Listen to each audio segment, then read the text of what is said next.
All right. Hello, everyone. I left my glasses at home, so I can't really see my slides, so I will improvise. But it's great to be here.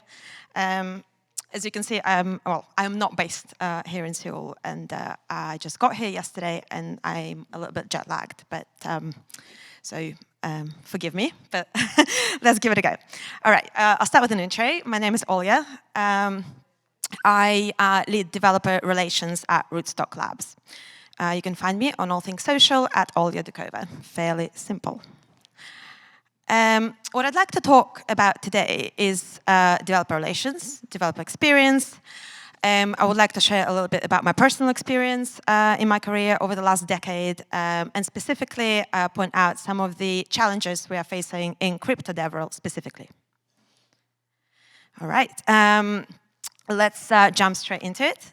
I would like to start with a bit of a basic, so developer relations. So the discipline came about around maybe a couple of decades ago during the era of the golden SaaS era, as we call it. But basically, this discipline was established so that we can build better relationships and connections between technology and developers, so that we can support developers with all the documentation they need, educational materials, and anything else they need to be successful using our technology products.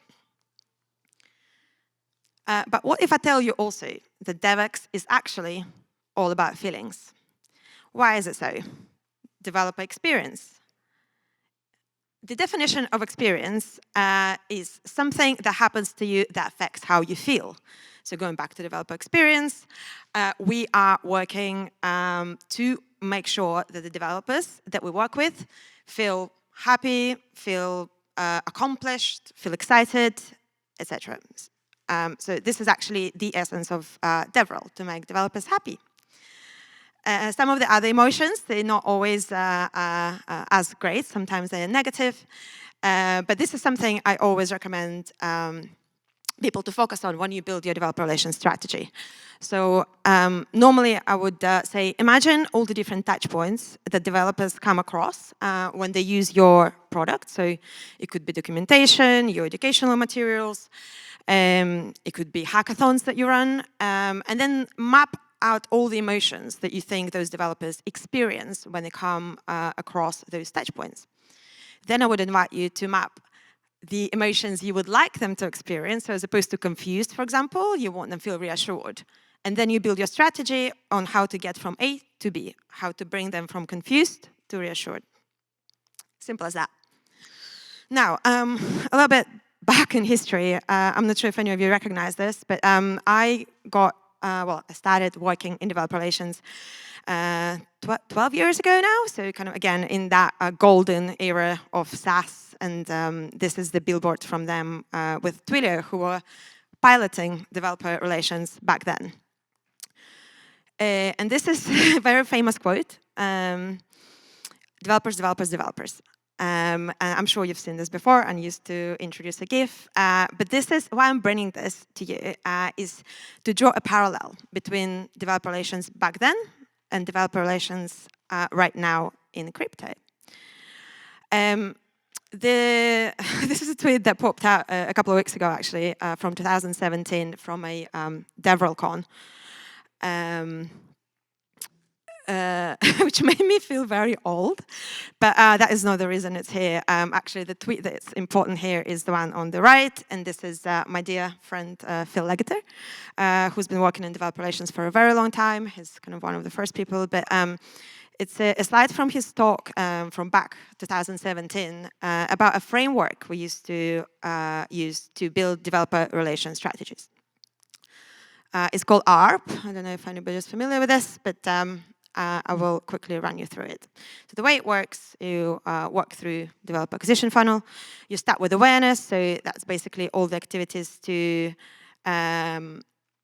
make sure the developers know you actually exist as a product or tech offering. Then there's acquisition, so all the signups to the platform. We've got activation, so it used to be sort of the usage of the product, or let's say first API call for an API product. Then we look at retention, whether developers stay using your product, referral, whether they recommend your tech to their friends, revenue, whether they pay, and this kind of refers again to the SaaS model, where it was like a freemium, premium, it was like used to be a subscription model, and then product, with normally collect the feedback from developers. The reason I'm sharing this is because if we start applying this framework, by the way, it worked like a treat. Back on Web 2, back working in SaaS, a lot of great companies build great developer relations strategies, SendGrid, Twilio, Squarespace, like you name them. However, if we apply the same framework to crypto DevRel, if you start thinking about it, we'll see that actually it doesn't really work anymore. So for example, awareness, yes, we can work on making developers learn about our products and services. Signups in acquisition. Let's say somebody's deploying a DApp in mainnet or testnet on layer 1 or layer 2. They don't need to sign up. Something's going wrong. Activation, we're measuring API calls. Yes, they are API products in crypto also, but generally speaking, this is not applicable. And then it gets even more confusing. Look at revenue. We used to expect developers to turn into paying customers, whereas now the model is completely different. We encourage developers to build dApps in networks to then acquire users to then generate transaction fees in the network. It's completely different, so not applicable. And that brings us to crypto DevRel and how that is different. Well, first of all, why? Why DevRel in crypto? We still need to help developers to learn new technology, onboard them. However, if you look at the definition, now the picture is slightly different. And something I would like to highlight here is that we are bringing developers to build protocols and dApps in specific technical ecosystems. And the girls were just talking a lot about this, so that kind of ties in quite nicely. I cannot see that in the slides, but I'll try just to tell you about this framework from memory.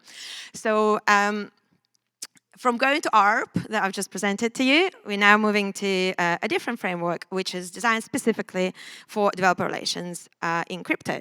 We've built this framework when I worked at Hype Partners, and I still use this a lot. I find it super useful. So we start with foundations. What is foundations? It is our documentation, our platform, our actual tech offering. So be it a scaling solution, or perhaps it's even like a layer 1 network, that is the foundation. Then we get education, so that is all the educational materials, the academies that are very popular, all the different courses. It's pretty self-explanatory. Then we have activation, so that's a stage where we have all the community events, hackathons, build-a-thons, you name it, to activate developers. Then we have enablement. That is the tech support we provide. And finally, a very important piece of the puzzle here is success.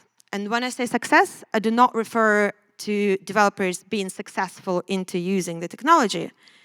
This is success in bringing their new dApps, their protocols, their products to market, acquiring users, and creating a community. That's an extra step that we did not have back in Web 2, but it is very important. That is what we call the ecosystem, what we just talked about. So again, the accent in DevRel in crypto is an ecosystem, tech, and of course, community. Because DevX in Web3 starts with non-technical questions. So before we teach developers on how to use the technology, the questions they will be asking. What's the ecosystem like? Who built this? What's the ethos? What do developers believe in? Is there anybody else building something I'm interested in? Do I believe in the future of this technology? All these different questions before we actually send them to the docs. Okay, and now a sad story, how dreams got broken. So I'm sure you're all here today because you might be already or are planning to join the fab world of Web3 and crypto. And we all have our own motivations, but generally speaking, we're all looking forward into decentralized innovation and community-led growth. That's kind of the ethos we stand by. However, what we see a lot with developers and in the ecosystem currently, there's a lot of bounty farming, abandoned projects, and fragmentation of the communities, which is very sad. We've got the outreach dilemma. So we spend a lot of money with very little impact. There are $1 million being spent as hackathon bounties and grants, but the engagements are very short-lived. So comparing it to hackathons back maybe 15 years ago when we used to there'd be 1,000 students at an event with a prize number one at $500. We used to give out a lot of conference tickets, a lot of IoT tech things. Now it's thousands and thousands of dollars being given out. And in that kind of inflation, we sort of created a very short-lived engagement. There's been this notion floating around recently called the crypto DevRel trap. So more developers does not equal more adoption. So what we have is we onboard developers, they will create a lot of hype, and then they abandon the tech, abandon the projects, abandon what they've been building, and then we get community fragmentation. Because in crypto, everyone's after the next shiny thing, or squirrel. And we are using some of the outdated activation tactics, which I mentioned before. We're still going through the ARP framework without adjustment quite often. So inflated bounties. The education, there's a bit of an education overload. We have a lot of one-on-one tutorials, a lot of sort of hello world beginners. This is how to get started with Solidity, where I think what's important is to explain why technology is important, the architecture behind it, the thinking, rather than kind of like bombarding people with the one-on-one tutorials and dev education. And because of that, there's also a lot of redundant educational materials being created. Because now we have AI, and it's very easy to just ask how to do hello world with this stack. So that's not something we should be spending our time on. And yeah, because of all that, there's a lack of native projects, and we all get sad because it's very difficult to build ecosystems and to attract developers. So what can we do to make things better? There's a few suggestions I have from working in the crypto DevRel for a few years specifically. So first of all, and this has been mentioned before, we need to have a collaborative approach to ecosystem building. Because developers, DevRel originally was not meant to be a founder support. It was meant to support developers. But in crypto, we somehow expect developers to build the next 1 inch, so each and every team. Whereas in fact, they're just developers. They need, well, not just, they are developers. But we need to create the ecosystem, we need to create projects, we need to create valid use cases for them to work on. We do need to try and make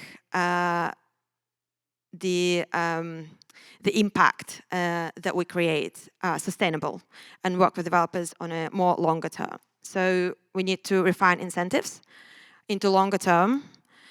We also need to work on holistic programs to include mentorship, GTM support. So that's kind of like to really work on that success piece of the puzzle that I mentioned earlier.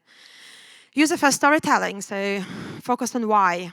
And of course, we now have powerful AI tools to help us to create user-specific learning journeys and do not bombard them with irrelevant materials, but adapt what we have. I have a quick example here of an attempt to create that longer-lasting relationship. So this is a DAO, Rootstock Collective. Rootstock Labs that I work for is a contributor, but it's a different thing. This is a DAO. And that's been built to make sure that developers and users get engaged on a longer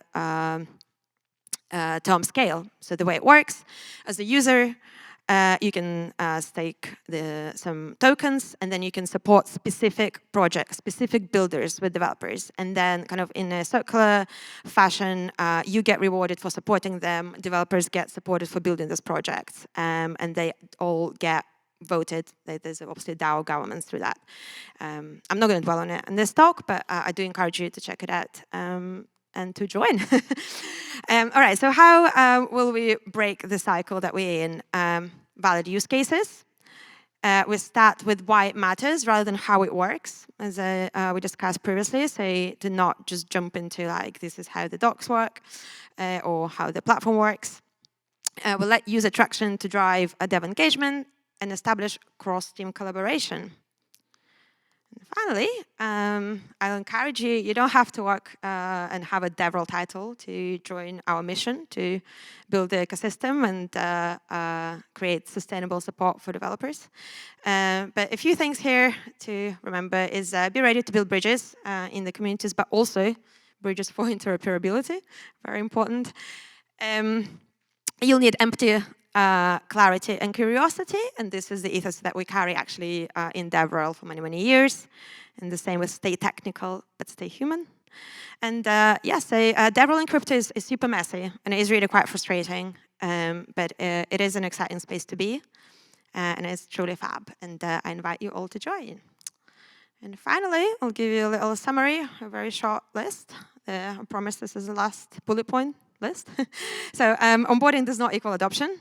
DevRel was meant to bring tech enablement and not founder support. That's why we need to work collaboratively with other teams. We need to let the users lead and devs will follow, because we can't just encourage developers to build things that nobody uses, right? And yeah, and more important than any time, we need to start with why. And yeah, of course, we don't have all the answers yet, and maybe we never will, but that's why it's so exciting. And with that, I will conclude. Thank you all for being here, and thank you for, I hope you enjoyed the talk. Thanks for your attention. And if you have any questions, find me, let me know. Find me on social, find me around the venue, and thank you.